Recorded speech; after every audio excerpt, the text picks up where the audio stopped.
اسکنت کے فوائد اور طریقہ استعمال۔ ایک اعصابی کمزوری اور ذہنی دباؤ۔ اسکنت دماغی سکون فراہم کرتی ہے اور ڈپریشن و بے خوابی کے علاج میں مددگار ہے۔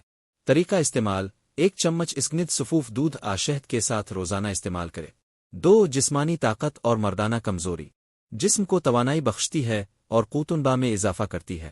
طریقہ استعمال: 5 گرام سفوف کو نیم گرم دودھ میں ملا کر سونے سے پہلے پی۔ 3 قوت مدافعت بڑھانے میں مددگار۔ مدافعتی نظام کو مضبوط کرتی ہے اور موسمی بیماریوں سے تحفظ دیتی ہے۔ طریقہ استعمال: اسکنت کا قہوہ چورن روزانہ استعمال کرے۔ 4 جوڑوں اور پٹھوں کے درد میں مفید۔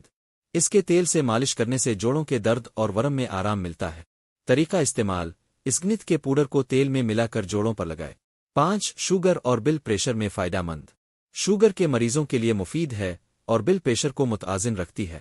طریقہ استعمال: نیم گرم پانی میں اسکنت پاؤڈر ملا کر دن میں 1 بار پی لے۔